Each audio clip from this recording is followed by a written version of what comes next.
میں پناہ مانگتا ہوں اللہ کی شیطان مردود سے۔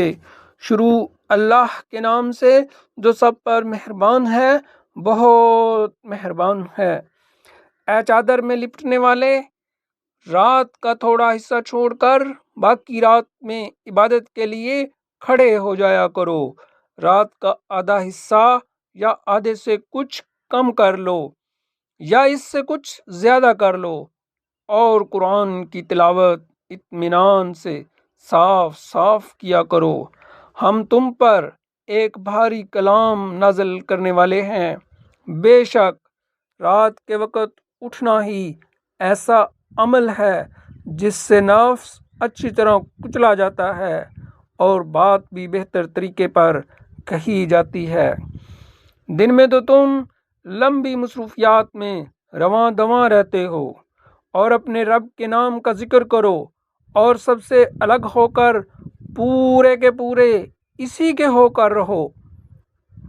وہ مشرق و مغرب کا مالک ہے، اس کے سوا کوئی عبادت کے لائق نہیں، اسی لیے اسی کو کارساز بنا لو۔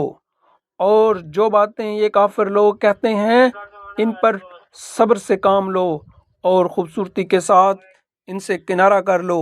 اور تمہیں جھٹلانے والے جو عیش و عشرت کے مالک بنے ہوئے ہیں، ان کا معاملہ مجھ پر چھوڑ دو اور انہیں تھوڑے دن اور مہلت دے دو۔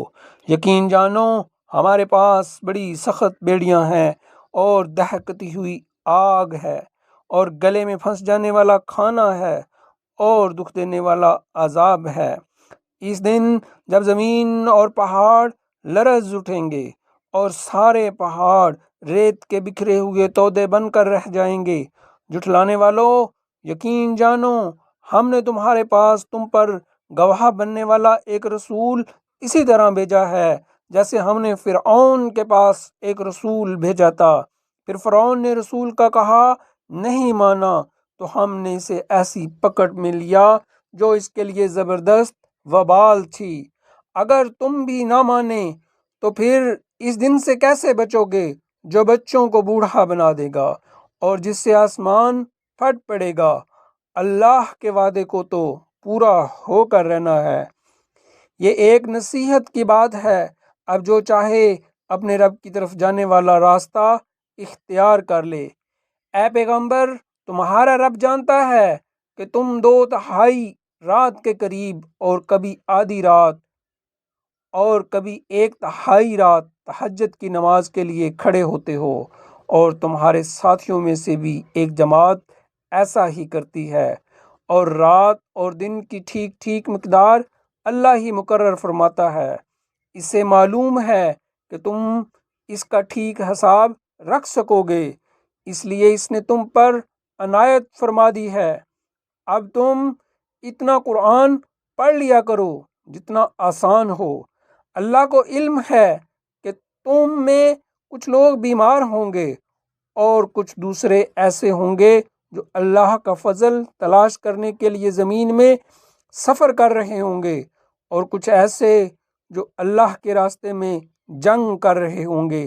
لہٰذا تم اس قرآن میں سے اتنا ہی پڑھ لیا کرو جتنا آسان ہو، اور نماز قائم کرو اور زکوٰۃ ادا کرو اور اللہ کو قرض دو، اچھا والا قرض، اور تم اپنے آپ کے لیے جو بھلائی بھی آگے بھیجو گے اسے اللہ کے پاس جا کر اس طرح پاؤ گے کہ وہ کہیں بہتر حالت میں اور بڑے زبردست ثواب کی شکل میں موجود ہے۔